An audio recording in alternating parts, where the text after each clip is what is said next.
What's in the box? If those 4 words call to mind the 1995 serial killer thriller Seven, you know the answer, and a chill just shivered down your spine. This gory climax is one of the most memorable endings of all time, and made David Fincher's Connect the Dots police procedural an instant classic.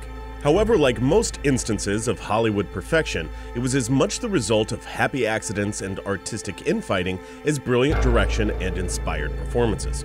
So snap on some plastic gloves because Art of the Scene is going to do some blood-splattered forensics on the box climax from Seven.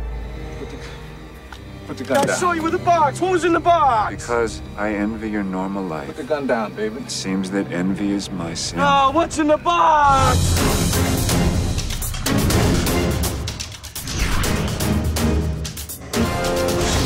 David Fincher's road to directing Seven was a long and disturbed one. His first big break was working for Industrial Light and Magic as an assistant cameraman and a matte photographer, working on both Return of the Jedi and Indiana Jones and the Temple of Doom. However, he likely would have languished below the line had he not shown his flair for the truly warped with this 1984 American Cancer Society commercial. Would you give a cigarette to your unborn child? You do. Every time you smoke while you're pregnant.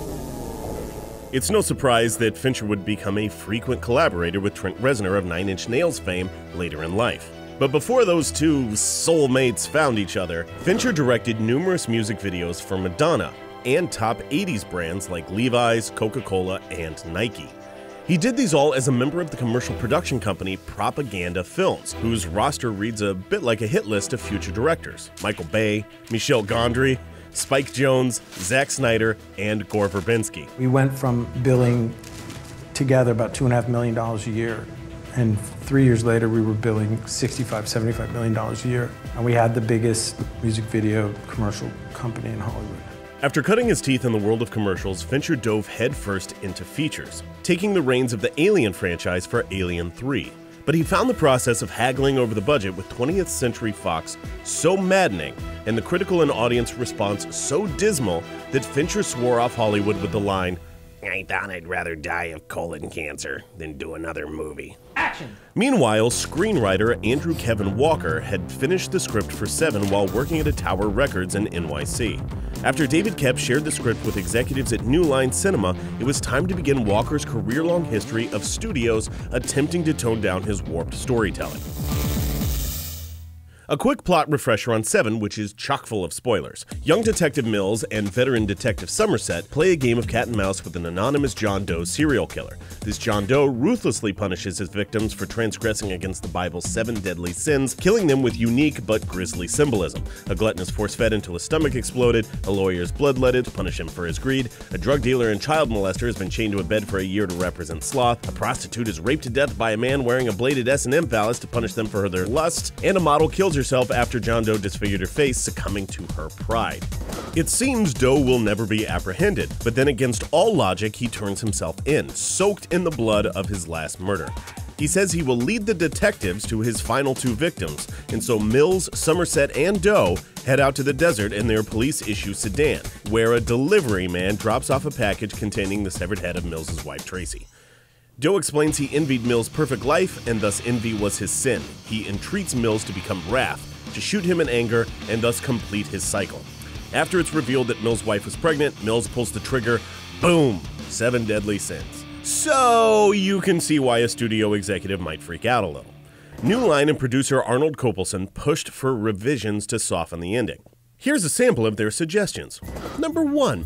Maybe let the veteran Somerset say, "I want out," and then kill Doe so that Mills doesn't destroy his own life. Number 2. Maybe have Mills and Somerset catch Doe before the final scene and then the climax becomes a race to save Tracy's life. Number 3. Maybe have Doe kill Mills and then Somerset kills Doe. Or number 4. Wait, whoa, I got it. Have it be Mills' dog's head in the box instead of the wife's. Boom, up top, high five, let's do this cloud of cocaine. Thankfully, when the script went out to Fincher, New Line mistakenly sent the original draft instead of one with revisions. Fincher signed on, drawn to the story by its psychological violence that delivered about inhumanity. Still, the studio wanted to change the ending, despite having a director who loved it, and it wasn't until Brad Pitt said he would walk if the ending changed that Gwyneth's head got to stay. Speaking of Pitt, he was never supposed to be in the movie in the first place, nor was Morgan Freeman. Also, not Kevin Spacey, or Gwyneth Paltrow, nor was Fincher supposed to direct. This was a movie of second-round draft picks, at the time anyway. Both Denzel Washington and Sylvester Stallone were offered Brad Pitt's role, but turned it down. Al Pacino was considered for Somerset, but he chose to do the forgettable City Hall instead. Val Kilmer was offered the role of John Doe, but declined. Christina Applegate turned down the role of Tracy, and Guillermo del Toro turned down directing the picture because he felt the world was too dark. Yes, the man who directed this thought Seven was too dark. With the cast in place, Fincher teamed up with Darius Khondji, an Iranian-French cinematographer who had showcased his ability to capture creepy with the early 90s French films Delicatessen and The City of Lost Children. For the shoot, Khondji drew inspiration from the handheld, over-the-shoulder aesthetic of the TV show Cops. Also, they elected to shoot in Super 35. This allowed them to lens in extremely low light, which they set up by using only 25-watt bulbs in many of the scenes. Additionally, they treated the film with a process called CCE that rebonds the silver lost during conventional film processing. This enhanced the darks, which led to higher contrast and more menacing shadows. For storyboarding, Fincher turned to Jacques Ray, who had just finished work on a different spooky movie. Can I keep you? According to Fincher, the early storyboards were all wrong because they contained too much Sturm und Drang, a reference to an 18th century German artistic movement, which was really just a pretentious way of saying crazy camera angles. However, the movie's exclamation point is in fact a textbook example of this artistic philosophy, but hold that thought.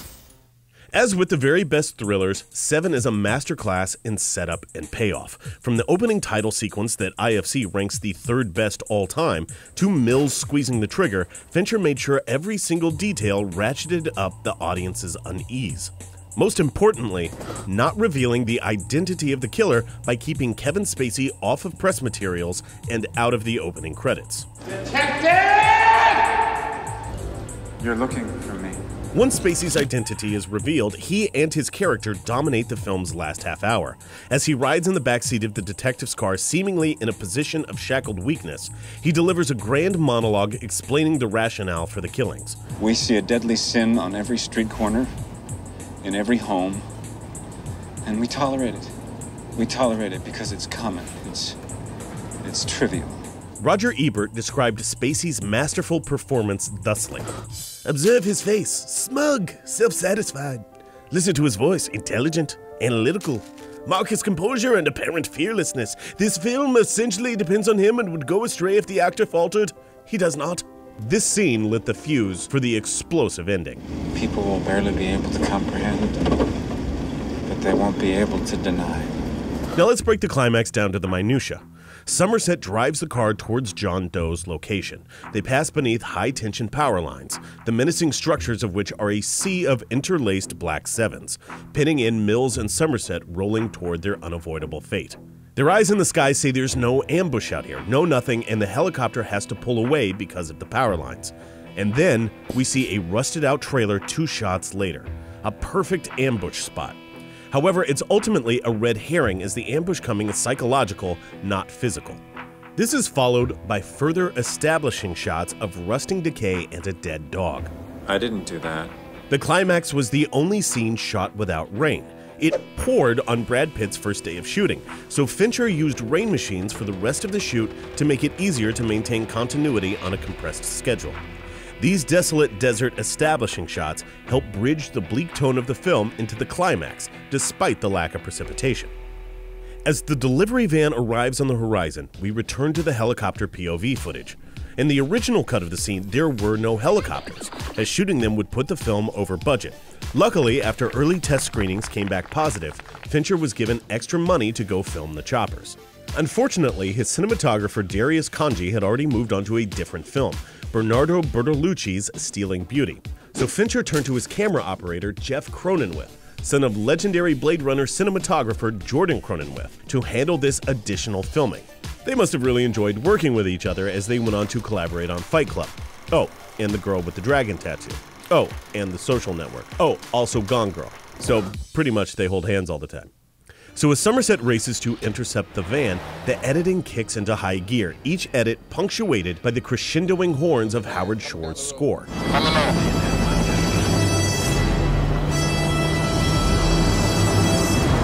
The rapid pace only slows upon John Doe's first gotcha.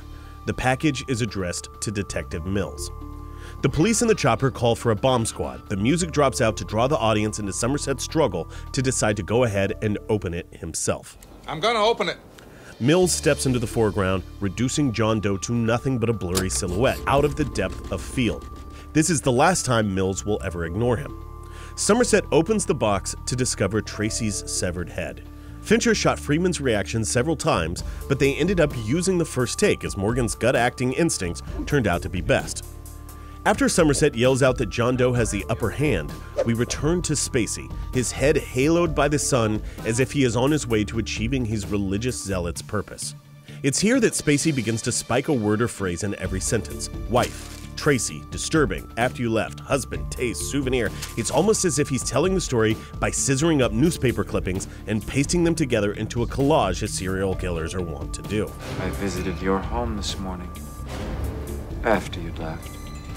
As the bombshell drops, Fincher cuts on the motion of John Doe turning to Mills from a medium to a close-up, maximizing its impact.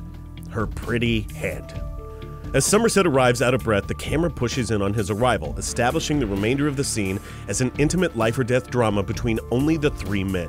There will be no more POV helicopter shots until the deed is done. No! Just throw it all away, you know. No! Detective Mills accuses John Doe of lying and presses the gun to his head in anger.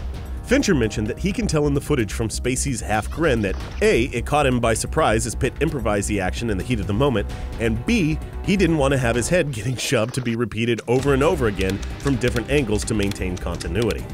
The handheld camera motion becomes shakier as Mills' life unravels with the revelation of his wife's execution, but again, Fincher pushes to close-up, so we can see the impact of John Doe's final reveal register on Mills. His wife is pregnant.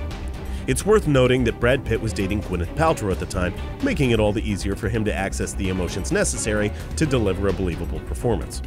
Now we alternate between three tight shots of the men, maximum intensity. Mills fights the urge to give in to wrath and complete John Doe's cycle of 7 deadly sins. It seems that within that triangle of conflict, he can win this internal battle, but at great cost as the camera tracks him staying tight on his anguish. But then the triangle is broken. A quick flash of his wife pushes Mills over the edge. Mills pulls the trigger. We snap to the helicopter, signifying that this killing will resonate beyond the three of them out into the broader world. And so finally, we arrive at the Sturm und Drang shot of Pitt unloading his clip into John Doe. And by nature of the angle, us, the viewer. It's as if Fincher has declared that we, the audience, are equally deserving of wrath. Fincher frames Mills and Somerset in a two-shot, their backs facing each other, both men looking off-screen in opposite directions. The relationship is permanently severed by this act of revenge. Fincher finishes with the helicopter's POV tracking Mills as he seemingly walks into the desert of his own lost humanity. This was intended to be the final scene, but test audiences responded negatively, likely because they were as shell-shocked as Detective Mills. At the studio's behest, Fincher begrudgingly tacked on a voiceover coda of Somerset quoting Hemingway. Ernest Hemingway once wrote, "The world is a fine place and worth fighting for." I agree with the second part. Certainly a lame move by New Line, but considering that Se7en easily could have ended with Al Pacino discovering Sly Stallone's dog's head in a box as Val Kilmer looked on, we'll let this one slide. Hey guys, we hope you enjoyed the art of the scene on Se7en. This is one of my favorite movies, so I was really glad we got to focus on it for a little bit. Let us know in the comments below what you'd like us to take a look at next. Click that subscribe button for CineFix if you haven't already. What's in the box? Lots of good stuff.